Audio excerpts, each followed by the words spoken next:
I want to check in now with our ABC News contributor, Barbara Comstock, former Republican congresswoman, who's joining us now. Barbara, I'm so happy to have you here with us. So first of all, I'm sure that you are having a lot of reaction pouring in from your colleagues on the Republican side. I'm wondering if there's any of that you can just share with us initially. Well, sure. Coming out of the Republican convention, this has totally flipped the script. Be careful what you wish for, on the Republican side. They've been saying that Joe Biden wouldn't make it to November, but now Republicans are upset, saying, wait, you can't take him out.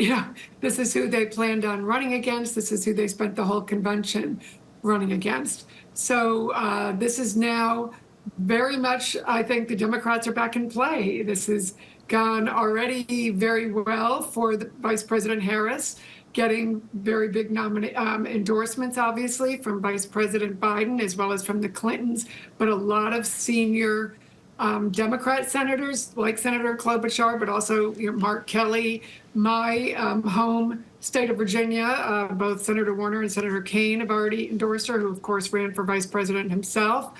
And, Patty Murray, and then the Congressional Black Caucus already coming out for her. And I guess Governor Wes Moore is reported to come out tomorrow. So I think this is lining up very much like she will be inevitable. People really haven't talked about the obvious, need for her to be the nominee, because the money is already, the FEC has already filed Harris for president, transferred it over to her.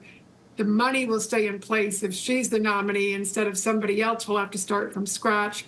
So I think that's why you'll see more and more endorsements. And then obviously, I think a swing state governor like Governor Shapiro sort of would be my pick. Take Pennsylvania out of play, and you will have a full Republican meltdown. I have heard his name floated a number of times, as well as Mark Kelly out of Arizona, another crucial state. Well, that would put a Republican Senate seat in play, so that to me would not be very good, because if you win, then you have to worry about a 50-50 Senate losing a Senate seat. So governor is a little easier to play with. Yeah, that's a really important point there as they're trying to figure out all of this. And we are hearing really, Barbara, right now from Democratic leadership that the indication is that the party really will coalesce and they will back Harris. But of course, this is playing out in real time. I am curious, though, as to your thoughts on some of the financial issues and the legal issues that does come with changing the top of the ticket. We know that Republican leadership was looking into this and has been for some time, including the Heritage Foundation, that conservative think tank. How do you see some of that playing out? Because it's pretty crucial, right, in some of these swing states that is already solidified who's at the top of the ticket. How do they change that? How does that go forward? Well, my understanding is that the vice president is the nominee. There aren't legal issues. So I guess Republicans can waste money on that. But my understanding is there won't be legal issues with her, because it's been a Biden-Harris campaign. So that is why it makes the most sense for her to be the nominee. So, they're talking about that a lot, but I don't think that is a real issue. And I think when you hear, I defer to more senior, FEC experts, but that is what I have heard already from them, that's why it's not a problem. Because obviously, if you have something could have, I'm glad President Biden is getting better in health, but if something happened to him, you need to still have a presidential campaign. You don't forfeit. And how do you see Republicans sort of taking advantage of Democrats in this moment? I mean, we have heard so much of the conversation here about this fractured Democratic Party, and we saw extreme unity from the GOP, especially the far right and the MAGA wing of the GOP just coming off this convention. Do you see any advantages here for the Republican Party? And if so, how do they pounce on that now? Well, I think, listen, for 4 years, everyone has said they didn't want to have a replay of the 2020 election. They didn't want these two old guys.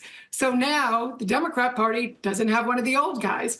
Republicans now have the oldest candidate ever. He also happens to be a felon who's going to be facing up against a prosecutor who used to prosecute, people who were, she used to prosecute sexual predators.